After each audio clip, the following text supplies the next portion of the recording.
Baik. Bismillahirrahmanirrahim. Alhamdulillahirabbil alamin wassalatu wassalamu ala asyrafil anbiya'i wal mursalin nabiyina Muhammadin wa ala alihi wa sahbihi ajma'in. Asyhadu an la ilaha illallah wahdahu la syarika lah wa asyhadu anna Muhammadan abduhu wa rasuluh. Allahumma la ilma lana illa ma 'allamtana innaka antal alimul hakim. Amma ba'd. Nuwasil fi syarhi kitab Al-Mukhtasar Al-Latif Syekh Abdullah bin Abdurrahman Bafadhal rahimahullah al-mutawaffa sanah 18 wa 900 min al-hijrah an-nabawiyah. Qala rahimahullah faslun wa yanqudul wudu'a arba'atu asya'. Yang membatalkan wudu ada 4. Nah,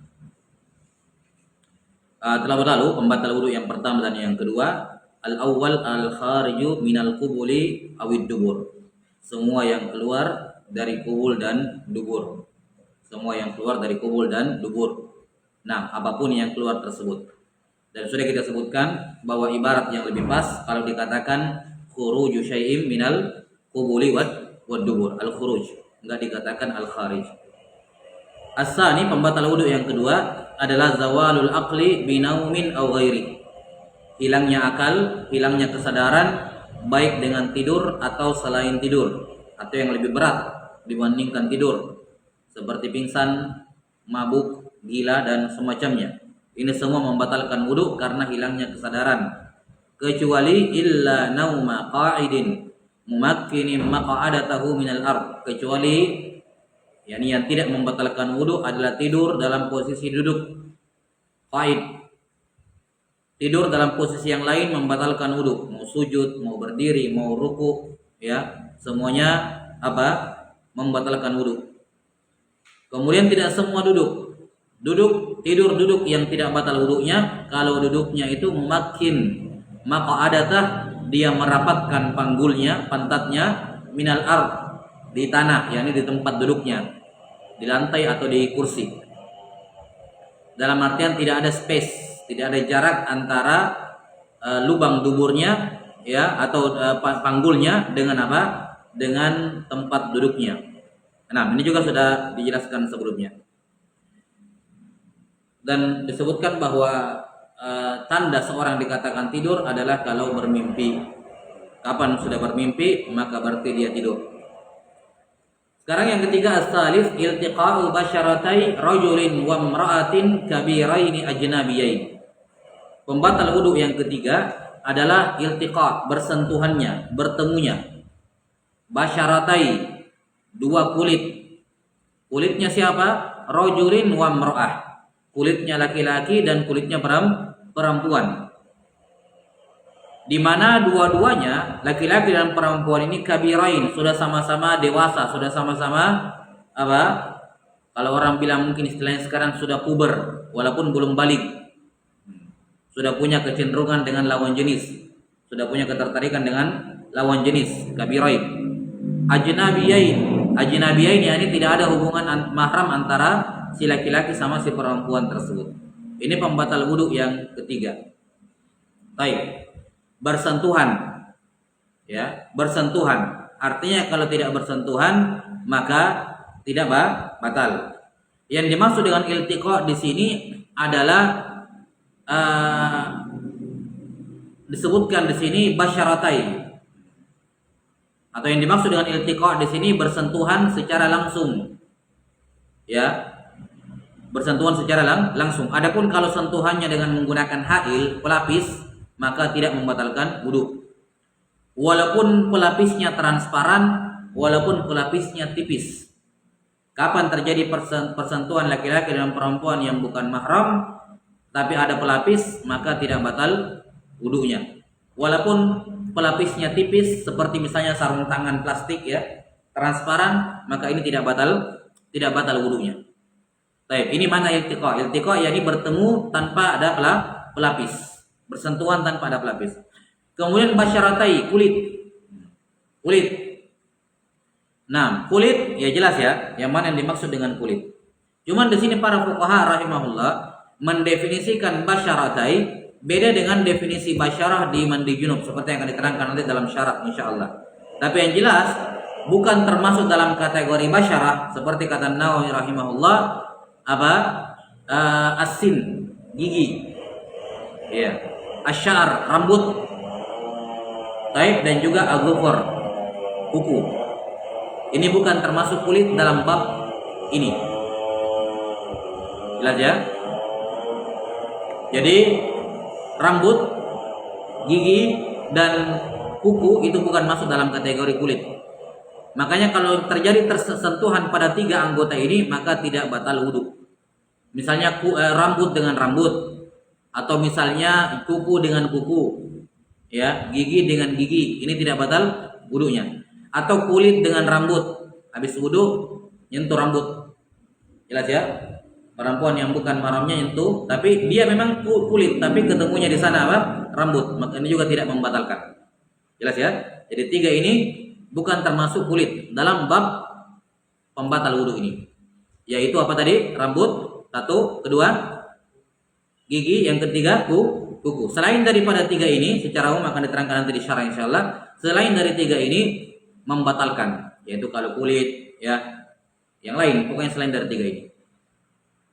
Nah, kemudian yang bersentuhan ini lawan jenis, rajulin wa imra'ah. Kalau laki-laki dengan laki-laki, perempuan dengan perempuan, tidak batal wudunya. Laki-laki dengan laki-laki, perempuan dengan perempuan, tidak batal wudu. Walaupun tidak ada hubungan keluar kerabat darah di antara keduanya. Jadi yang membatalkan kalau satunya laki-laki, satunya perempuan. Terus yang kedua, syarat berikutnya kabirain, dua-duanya sudah puber. Kalau kita bisa istilahkan sekarang. Yakni kapan dia sudah punya ketertarikan dengan lawan jenis, berarti dia sudah kabirain. Jadi makna kabir di sini besar, bukan mumayyiz, bukan juga baligh. Jelas ya? Kenapa? Karena ilat bersentuhan ini membatalkan wudu karena ada syahwat, karena memancing syahwat. Nah, nanti ada syahwat kalau kita menyentuh lawan jenis yang memang sudah punya ketertarikan. Jelas sampai sini? Baik. Maka kalau misalnya orang dewasa, laki-laki bersentuhan dengan anak perempuan masih kecil, bayi atau anak kecil 3 tahun, 5 tahun, ya, maka ini tidak batal wudunya walaupun bukan mahram. Ada perempuan dewasa dengan anak kecil laki-laki atau sama-sama kecil, ya, masih sama-sama mumayyiz, habis berwudu misalnya, ya. Dan mereka misalnya belum dikategorikan dalam kabirain, lantas bersentuhan, maka tidak batal wudunya. Jadi nanti batal wudu kalau dua-duanya kabirain. Kalau salah satunya ada yang masih sogir, masih kecil, atau dua-duanya sogir, maka tidak batal wudu. Nah, sampai sini Allahu a'lam bishawab. Sebagian ulama ada yang memberikan patokan umur 9 tahun.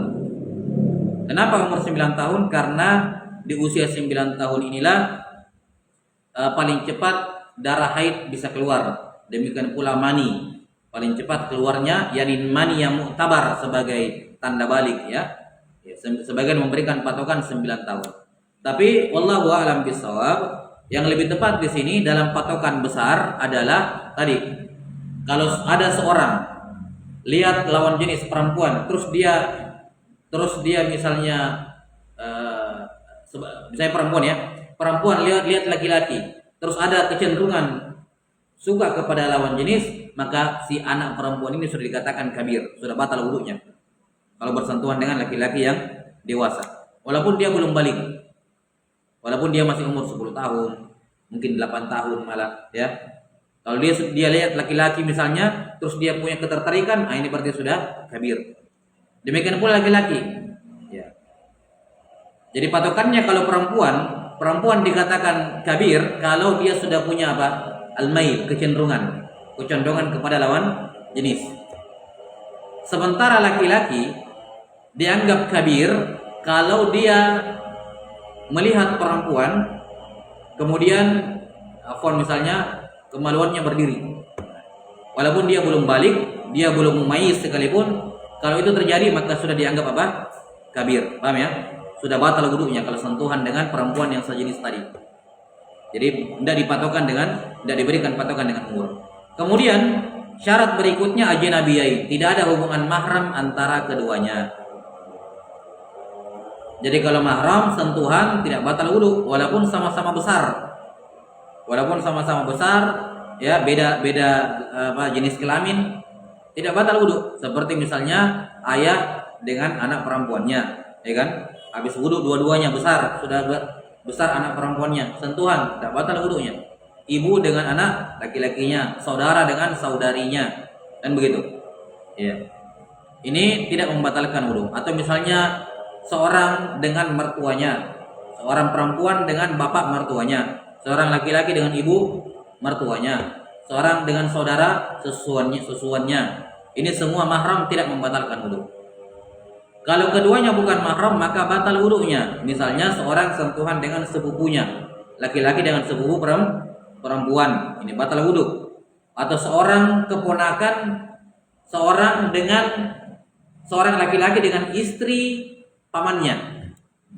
Istri pamannya, tante, tapi bukan tante dari tantenya karena dia suaminya dari apa? Suami dari omnya, gitu ya. Nah, ini semua bukan mahram. Termasuk dalam kategori bukan mahram suami istri. Suami istri sentuhan batal wudunya. Jelas apa tadi? Karena suami itu jelas bukan mahram dari istri, makanya boleh dinikahi. Seandainya mahram kan tidak boleh dinikahi ya. Nah, jadi mahram dalam bab pembatal wudu sama seperti mahram dalam bab nikah, yaitu semua perempuan yang halal, semua perempuan yang haram dinikahi. Maka semua akan datang nanti definisi mahram lebih lengkap ya di babnya. Ya, tapi secara umum ya kita bisa kasih gambaran global saja. Mahram itu semua perempuan yang dilarang dinikahi, haram dinikahi. Kalau boleh dinikahi berarti bukan mahram. Karena itulah istri dalam bab ini bukan mahram. Suami istri bersentuhan habis wudu batal wudunya. Baik, Allahu a'lam bishawab. Ini selesai pembatal wudu yang ketiga.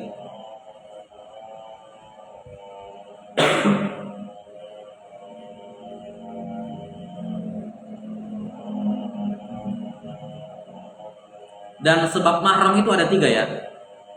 Sebab mahram itu ada tiga. Mahram karena nasab, kekerabatan gitu ya, hubungan darah. Mahram karena nasab. Yang kedua mahram karena susuan, ya, susuan ar-radha'ah.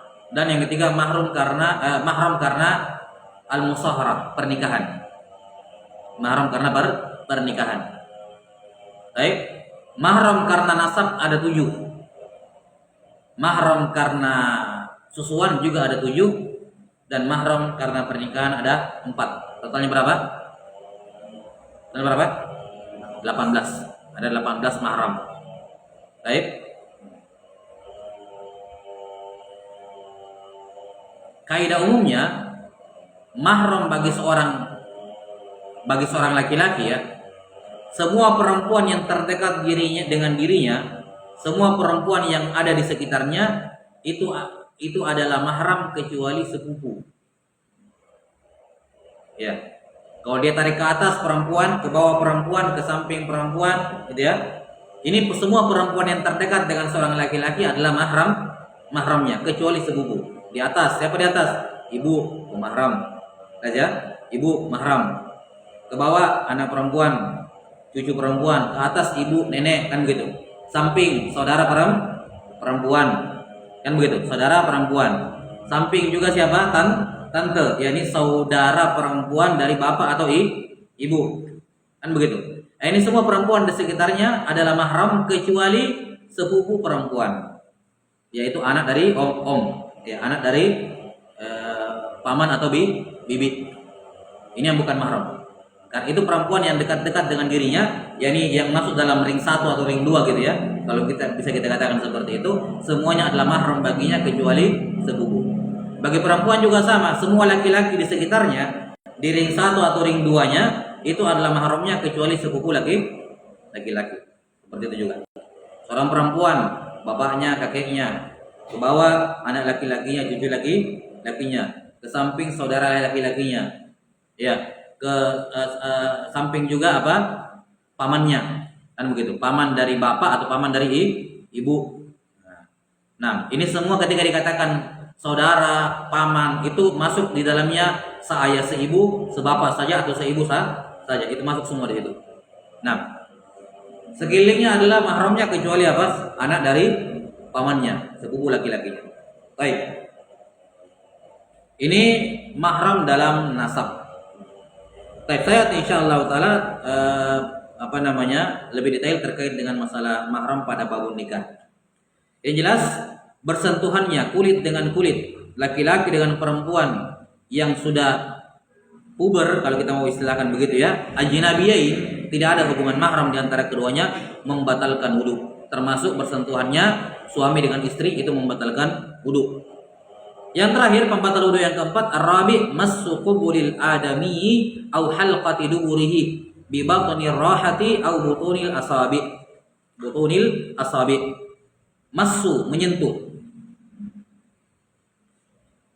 Qubulil adami, kubul, kemaluan di depan, ya, dari manusia, au halqati duburihi, atau lingkaran duburnya. Domirhi kembali kepada apa? Manusia, adami. Bibatni roha, dengan bagian dalam telapak tangan dan bagian dalam jari jemari. Baik, ini pembatal wudu yang keempat. Jadi masuk, sentuhan. Yang dimaksud dengan sentuhan di sini sama kayak tadi, sentuhannya tanpa pelapis. Kalau dia menyentuh kemaluan manusia pakai pelapis, maka tidak batal wudunya. Kalau dia menyentuh kemaluan manusia atau duburnya, jelas ya. Tapi pakai pelapis, walaupun pelapisnya tipis, walaupun pelapisnya transparan, seperti sarung tangan plastik misalnya, tidak batal wudunya. Paham? Jadi massu di sini adalah al-mubasyarah, bersentuhan langsung, bila hail, tanpa ada pelapis. Kemudian yang disentuh apa? Yang disentuh adalah kubul dan halaqati dubur. Yang dimaksud dengan kubul di sini adalah apa? Kemaluan laki-laki yang di depan, demikian pula perempuan. Demikian pula apa? Perempuan. Kubul. Ini kemaluan yang di depan, baik laki-laki maupun perempuan. Jelas ya? Nah, kemudian kemaluan laki-laki yang membatalkan wudu adalah apa istilahnya? Zakar saja. Zakarnya saja yang membatalkan.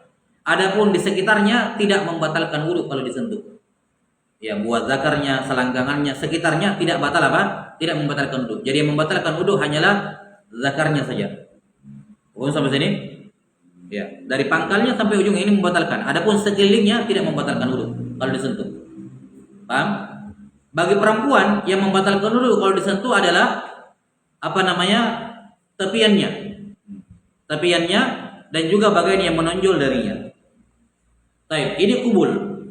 Adapun dubur yang membatalkan wudu kalau disentuh adalah halqa, lingkaran duburnya, pinggirannya. Jadi kalau menyentuh pantat atau sekitar lubang dubur tapi tidak sentuh lubangnya, maka tidak membatalkan wudu. Paham ya? Menyentuh pantat, panggul, ini semua tidak membatalkan wudu. Yang membatalkan wudu adalah apa? Halqa atau dubur. Adapun menyentuh as-safha.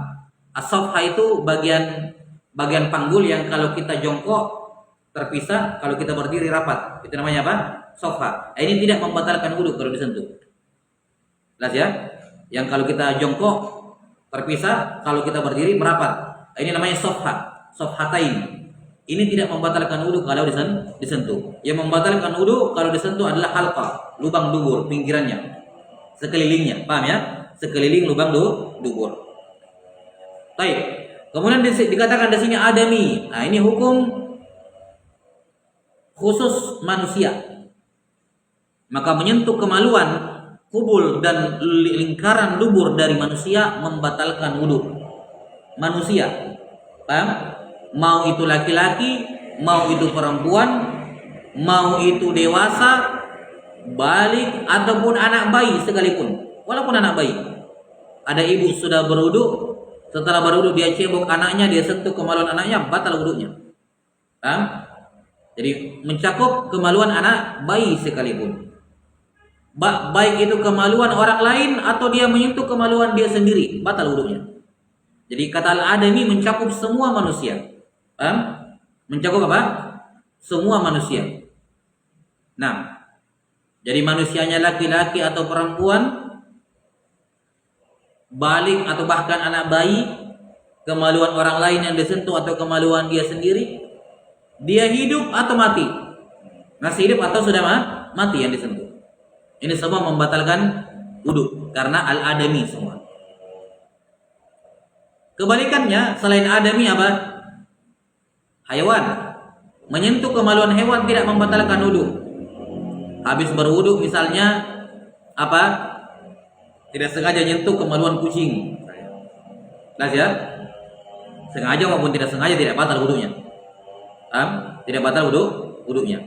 Baik. Karena yang membatalkan hanyalah kubul dan dubur manusia. Kubul dan dubur hayawan tidak membatalkan wudu. Baik. Sekarang disentuh dengan pakai apa? Kata beliau bibatni raha au butunil aswabi. Nanti batal wudunya kalau disentuh kemaluan itu dengan bagian dalam. Bagian dalam. Yaitu bagian yang kalau kita rapatkan jari jemari ini 4 jari kita rapatkan seperti ini. Nah, bagian yang tertutup itu yang namanya batin. Maka menyentuh kemaluan dengan bagian dalam yang tertutup ini yang membatalkan wudu. Demikian pula jempol kalau kita rapatkan begini. Nah, yang bagian yang bertemu ini itu yang membatalkan wudu kalau menyentuh dengan itu. Artinya apa? Menyentuh kemaluan dengan punggung telapak tangan, punggung jari jemari tidak batal wudu. Atau menyentuh dengan apa? Harf, pinggiran ini. Pinggiran jari. Baik, dan juga bagian rasul aswabi.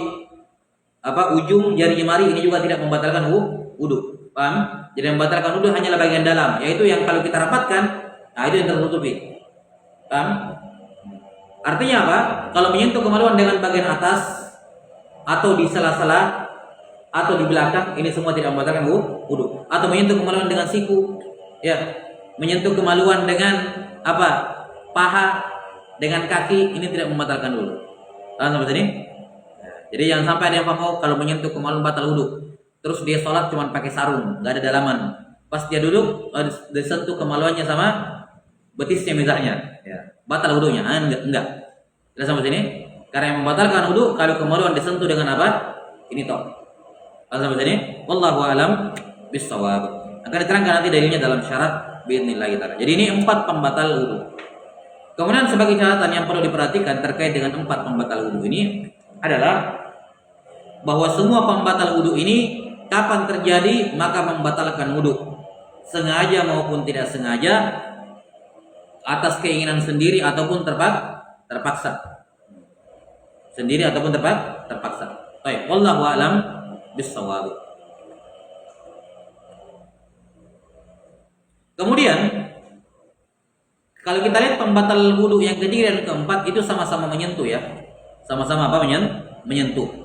Nah, ada 8 perbedaan antara sentuhan di sini, tapi secara global yang penting untuk kita perhatikan perbedaannya adalah kalau pembatal wudu yang ketiga yaitu bersentuhannya laki-laki dan perempuan dan seterusnya, itu kapan bertemu maka batal yang menyentuh sama yang disentuh. Dua-duanya batal wudunya.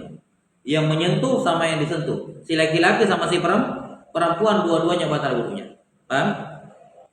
Itu pada pembatal wudu yang ketiga. Sentuhan laki-laki dengan perempuan dan seterusnya ya, syaratnya tadi. Kapan terpenuhi syarat itu, maka batal wudunya yang menyentuh sama yang disentuh. Adapun pembatal wudu yang keempat yaitu menyentuh kemaluan. Ya. Kalau dia menyentuh kemaluan orang lain, maka yang batal wudunya hanyalah yang menyentuh. Yang disentuh tidak batal. Kan? Ini perbedaannya.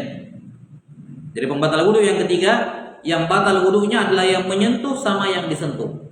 Sementara pembatal wudu yang keempat, yang batal wudunya hanyalah yang apa? Yang menyentuh, yang disentuh tidak batal. Contoh misalnya ada anak kecil mumayyiz. Jelas ya? Anak kecil mumayyiz. Nah, kemudian misalnya cebok sudah kencing ya, sudah kencing misalnya. Sudah kencing tapi belum cebok. Boleh nggak berwudu? Boleh kan? Sudah kencing tapi belum cebok. Dia pergi berwudu dulu. Baik. Nah, si ibu berwudu, si anak juga berwudu. Setelah berwudu, baru cebok si anak. Tapi dia tidak bisa, misalnya sakit kanannya atau apa, dibantu sama ibunya cebok. Nah, ketika dicebok ini, ibunya menyentuh kemaluan anak kecil ini yang sudah memayis. Maka di sini yang batal wudunya siapa? Si ibu. Si anak tidak apa? Tidak batal. Baik, wallahu alam bisawab. Ya, saya kira ini selesai penjelasan terkait dengan pembatal-pembatal wudu. Nah,